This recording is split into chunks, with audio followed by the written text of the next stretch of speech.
这是一部你不看到最后永远也猜不到凶手到底是谁的经典悬疑电影。它是阿婆的成名之作，同时也是争议之作。成名的原因呢，是这个精彩的故事把所有人都给骗了；而争议的原因是有些评论家认为他的这种叙述方式属于开挂作弊，因为他的这种独特叙述方式让原本并不复杂的案件变得悬疑又烧脑，扑朔又迷离。好了，话不多说，影片开始。故事发生在1953年日本的一个小村子里，寡妇佐奈子被人发现死在家中，警察让村子里唯一的医生柴平佑前去检查死因。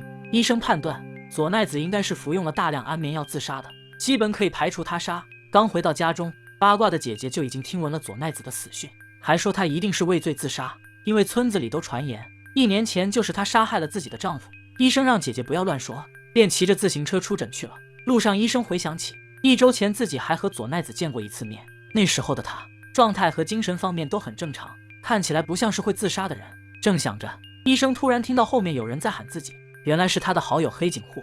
黑井户是这个村的首富，在佐奈子的丈夫去世后，他就和佐奈子谈起了恋爱。看着他那悲伤而绝望的脸，医生不知道该怎么安慰他，只能劝他节哀，不要太过伤心。两人谈了一会儿，黑井户邀请医生晚上7点去他家吃饭，并声称有重要的事情要对他讲。说完，两人便分离了。随后，医生来到诊所，发现黑井户的女管家来仙正在这里等他，帮他检查后，发现他的症状并不严重。然而就在这时，他却问起了让医生疑惑不解的问题。他一脸凝重地询问医生，毒瘾要怎样才能戒掉？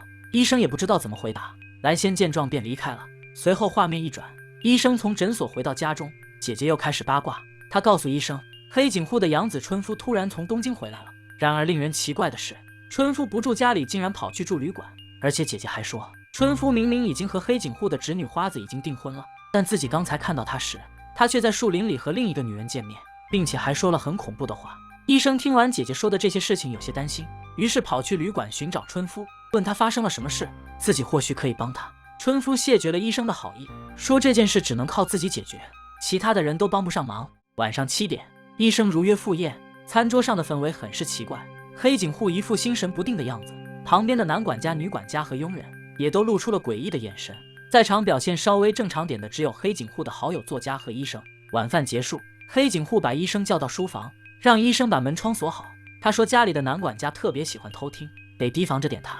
接着黑井户说出的话让医生为之震惊，原来3个月前黑井户已经向佐奈子求婚，佐奈子也已经答应下来，两人本以为能这样顺利的在一起了。可就在昨天，佐奈子突然告诉了他一个秘密，原来杀死她丈夫的那个人真的是她，因为她无法忍受丈夫的长期家暴，于是便下毒杀害了自己的丈夫。没想到这件事被村里的一个人知道了，就不断的向他勒索要钱。医生连忙追问这个人是谁，黑井户说佐奈子并没有说出那个人名字，只说给他点时间，他自己会处理这件事。不知道是因为承受不了杀人的罪恶感，还是被勒索者逼得走投无路，当晚他就自杀了。黑井户伤心不已，表示自己一定要找出这个勒索者，绝不会放过他。就在这时，男管家突然敲门进来，送来了黑井户的信件，其中一封是佐奈子临死前寄给他的遗书。看到遗书，两人很是激动。黑井户让医生再次确认走廊没有人偷听后，开始读起了遗书。原来信中佐奈子要告诉黑井户，勒索他的那个人到底是谁。眼看就要把名字说出来时，黑井户突然停下了。他让医生先回去，声称自己把遗书看完后会把全部内容都告诉他。眼看黑井户态度坚决，医生走出了书房，然后骑上了自己的破自行车离开了黑井户家。9点10分，医生回到了自己的家中。1个小时后，他接到了黑井户男管家打来的电话，电话里说黑井户被杀害了。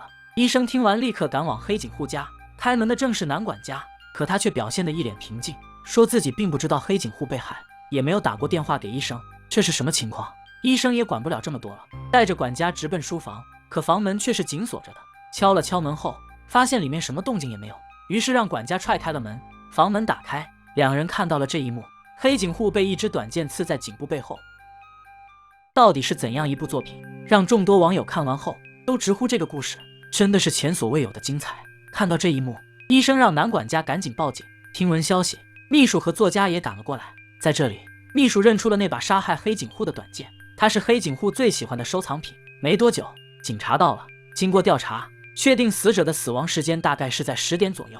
随后还发现书房的窗户是开着的，窗外有明显的脚印。医生说自己离开的时候，窗户是关好的，没有被破坏的痕迹，所以警察推断凶手应该是被黑警户叫进来的，看来是熟人作案。作案时间大概在9点45分至10点之间。随后，警察给所有人都做了笔录，问谁最后见过黑警户。医生说，他8点50分从黑警户家离开，路上看到一个醉汉在往黑警户家的方向走去。秘书说，他9点30分曾路过书房，听到黑警户在房间里跟人交谈。男管家则说自己在9点45分的时候曾看到黑警户的侄女花子从房间里出来。随后，警察让男管家把花子叫过来。花子说自己只是去跟叔叔道晚安的，然后就回自己房间了。9点50分，女佣进去过花子的房间，她可以证实这一点。同一时间，秘书和作家在客厅下棋，花子的妈妈坐在沙发上看杂志。9点55分，花子的妈妈回到房间，一直和花子待着。那个时间点，佣人们也都在厨房收拾着。这样看来，大家都有不在场证明。那9点50分至10点之间，会是谁和黑警户在书房聊天呢？就在这时，女管家主动过来提供线索。她说，在9点30分的时候，自己曾在不远处的佛堂看到一个很可疑的人。她一直在暗中观察黑警户家，那个人不是别人，他是黑警户的养子春夫。由于大家都有不在场证明，那么现在看来，医生在路边遇到的那个醉汉和春夫的嫌疑比较大，但推测是熟人作案，所以春夫的嫌疑更大。随后，警察问男管家，黑警户最近有没有和哪些陌生人接触过？男管家说，除了前几天来推销录音机的，就没有其他人了。如此看来，杀害黑警户的最大嫌疑人就是春夫。第二天，花子找到医生，说警察去旅馆里没有找到春夫，这一下更加认定他是畏罪潜逃了。花子希望能尽快调查清楚这件事，帮春夫洗清嫌疑，于是来到医生家，说医生家旁边搬来一位新邻居，他是个隐居村里的有名侦探，所以想请他帮忙调查这个案子。随后，两人来到侦探家，这个侦探看起来不太靠谱的样子，留着2撇滑稽的胡子，言行举止也有些怪异，但人还是很热情的。听了案子的大致情况后，侦探爽快地答应了他们的请求，但他有一个要求，就是让医生当他的助手，因为他对这里的情况还不了解，带上医生好方便调查。接着，医生带着侦探来到警局，警察见到侦探来帮忙破案，非常激动，连忙给侦探介绍起了案子的情况。随后，侦探来到案发现场进行详细调查。男管家说，圆桌旁的椅子被人移动过，案发时并不是这样的。侦探对这个线索很感兴趣，说椅子在案发时所处的位置很是奇怪。他询问众人是谁移的，但没人回应。接着，管家说黑警户的信少了一封，寡妇佐奈子写给他的那封信不见了。这时，医生觉得那个秘密不能再有所隐瞒了，于是把寡妇毒死丈夫被人勒索的事情说了出来。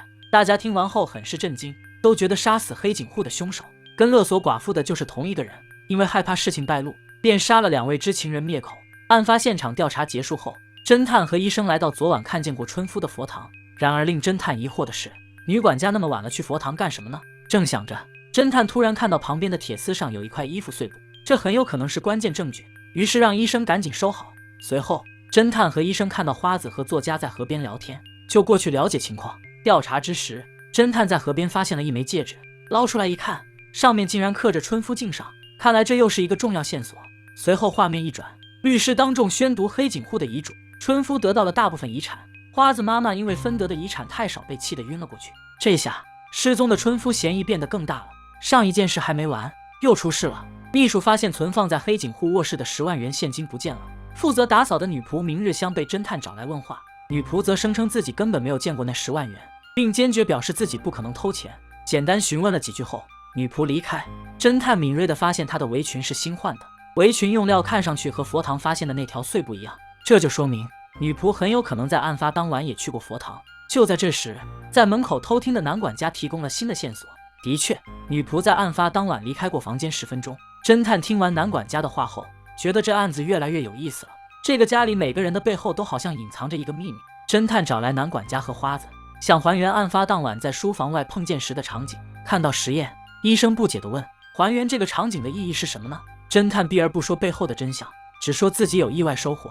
到了晚上，侦探来到医生家，向医生姐姐打听了春夫的情况，还拜托姐姐帮忙查一下那天有没有人记得春夫穿的木屐带子是什么颜色的，调查这些又是什么意思？医生再次迷惑不解。不久后，警察抓到了那个可疑的醉汉，可惜醉汉毒瘾发作，根本不能正常回答问题。不过站在一旁的侦探听到醉汉有毒瘾之后，似乎已经知道了些什么，真相正慢慢浮出水面。杀害黑警户和佐奈子的真凶到底是谁？你猜到了吗？这是我看过最精彩的烧脑悬疑片，剧情中每个人都有隐情，各说各的谎话，不看到最后，你能猜到真正的凶手吗？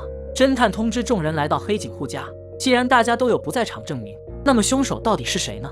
首先，最有嫌疑的人是男管家，他之前就因为偷听过雇主的秘密，还想试图勒索雇主被开除了。而在这个案子里，他也是到处偷听。不过，经过调查，勒索佐奈子的人前后差不多从他那得到了200万日元。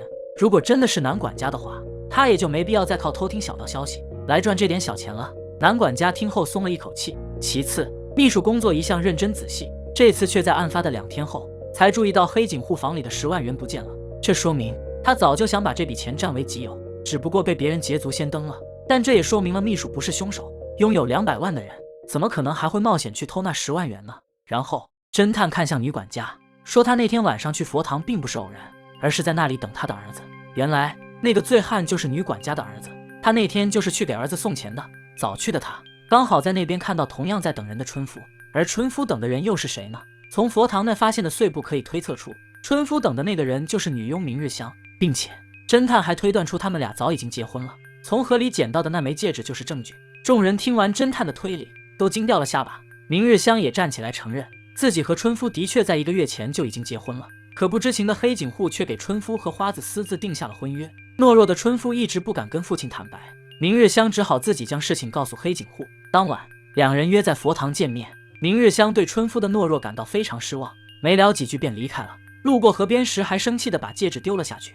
至此，最大嫌疑人还是春夫。难道凶手真的是他？还没来得及细想，侦探说出了一个让众人都为之震惊的问题：在9点45分的时候，黑井户真的还活着吗？大家纷纷表示肯定活着呀。男管家不是还见到花子从书房里出来吗？对此，侦探解释说，男管家只是见到花子站在书房门口，并没有看到他从书房里走出来。其实，花子是从楼上黑井户的卧室下来的，假装从书房出来的目的是为了不让男管家发现他是从卧室下来的。偷了那10万元的人就是花子。至于是谁指使的呢？